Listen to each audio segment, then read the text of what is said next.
In hopes that every facet of my ghastly life would change, I envisioned the perfect life, in which I apparently am named Kelly, sometimes with an E, sometimes without, nickname of Lily. Because pretty girls had freckles, I dotted my face with eyeliner. Because normal kids had braces, I unfolded a large paper clip, put it in my mouth, and voila, I fit right in. I exited my apartment via its side walkway in hopes that people would think I was coming from the house next door. Tony and Maria and the Artful Dodger, those were my friends as I belted West Side Story and Oliver through my wooden spoon microphone. Francie and twins Elizabeth and Jessica, those were my friends as I curled up with the tree grows in Brooklyn and Sweet Valley High. For outside of the house fun, I played Oregon Trail in Carmen, San Diego until library staff kicked me off the computer. I carried around a holiday card from a third cousin I barely knew since he had married the mother of Ben Seaver from Growing Pains, in hopes I could make friends through my 6 degrees of Kirk Cameron status. In hopes he'd notice me at school, I wrote, "Brandon Matthews, please," on a piece of paper, wished really hard, and put it in a gold jewelry box and hid the box in the head of my bestest stuffed animal, Ducky Poo. Though I would like to say I chose Boston College due to its strong academics, list of esteemed alum, or focus on community service, it's fair to question if I chose Boston College because it's the alive embodiment of a J. Crew catalog. White, pretty, preppy, rich, always happy, I aspired. The day Mom and I were leaving to move me into my freshman dorm, as we waited for the airport taxi, I watched TV. A morning talk show came on, and the next few minutes, I was mesmerized and moved, and though I didn't know it at the time, impacted forever, in a way that would not only affect me, but thousands of others. As the cast of Rent, live outside one of the New York TV studios sang Seasons of Love. I lived in a house with 20 others. Thus, Rent also became the 1996 soundtrack for them as I played it on repeat. And being an only child, did not consider the volume or the repetitiveness, or if they wanted to hear Roger and me. Our house was also decorated in the Rent motif. I printed lyrics and taped them to whatever wall space I could reach. I was incensed when a housemate's boy toy came to visit and asked me why I had Spice Girls on the wall. I replied in disgust, "They say, if you want my future, forget my past. This says, there is no future, there is no past."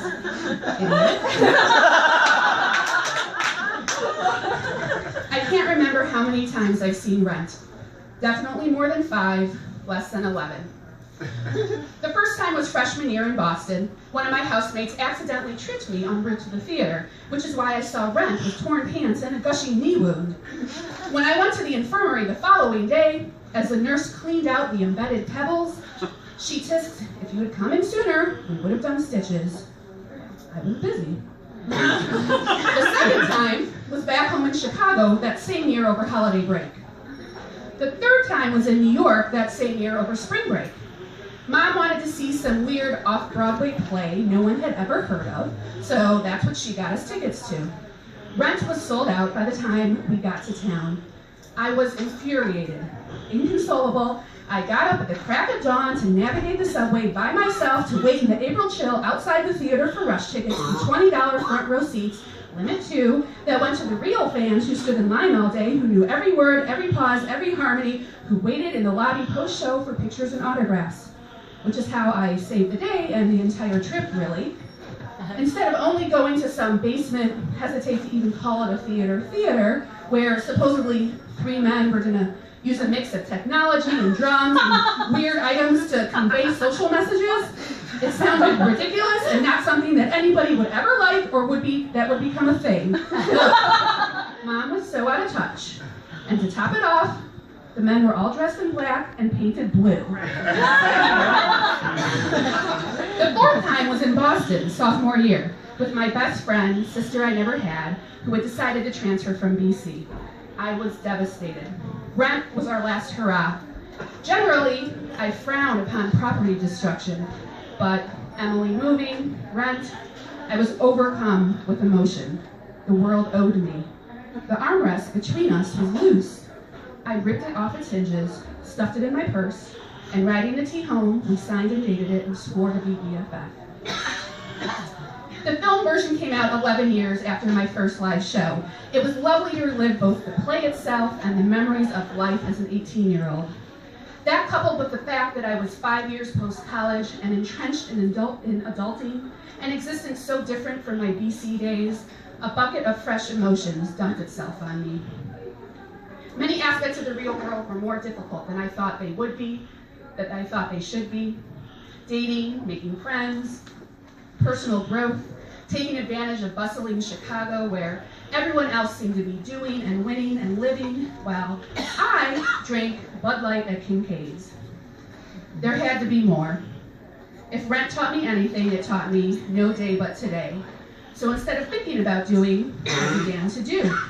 When I wanted to run a 5K but was nervous because I was chunky and had never run more than a mile in my life, I instead ran a marathon. 3 miles, 26 miles, equally scary, why not go big? When I was fired, I wanted a boss-free job. Though I had no idea what I was doing, I created a company. Going on 12 years, I'm the kick-ass boss of a kick-ass business. When I cited travel as a top priority but never traveled, muttering, when I'm less busy, when I have more money, I realized the myth of the perfect time unicorn and that he was never coming, and have since visited Vancouver, Norway, London, Amsterdam, Paris, Sweden, Toronto, Argentina, Mexico, Belgium, Rwanda. When I saw Rent, I wanted to be center stage like Mimi, though I couldn't sing, act, or dance.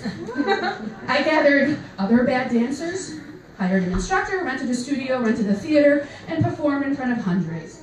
Going on 6 years, Fear Experiment is one of my main offerings with 2 shows a year, 5 art forms, over 300 participants, 5,000 plus audience members. Participants call it life-changing, the best thing I've done as an adult, the best way to get to know new awesome people, and an even better way to get to know yourself. I've learned in my years of being fat, poor, different, fired, dumped, lonely, that where you are at times sucks. But the amount of time that where you are sucks is up to you. If you don't like where you are, be somewhere else. We are wherever we choose to be. Damn, is that a Rent lyric? Because it should be. Rent, why did you so deeply penetrate my soul? Your catchy songs hooked me. You appeared at the biggest transitional period of my life. You dissected issues that were relevant to my millennial bubble: employment, passion, sexuality, housing, money, relationships. With Out Tonight, you gave me a karaoke song that I could, to my ears, sing perfectly. Your cast wasn't white, and white. There were brown people like me, and they were normal, and people loved them.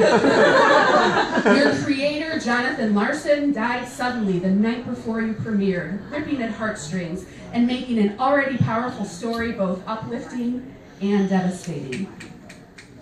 A high school friend said that in middle school, she used to walk by me every day as I waited for the bus, and that I always looked sad.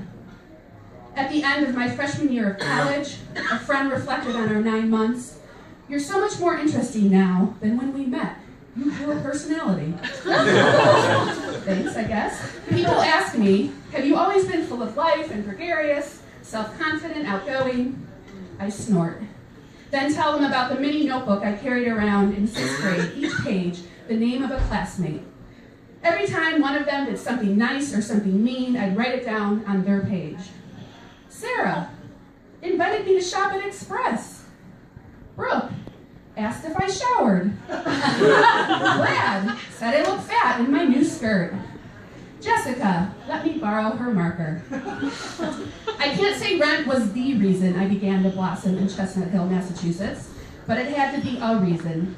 You can't wear out a CD's tracks and almost break a leg, or almost lose a leg, and not have the cause be an integral piece of your personality puzzle. Rent, you are forever within my bones.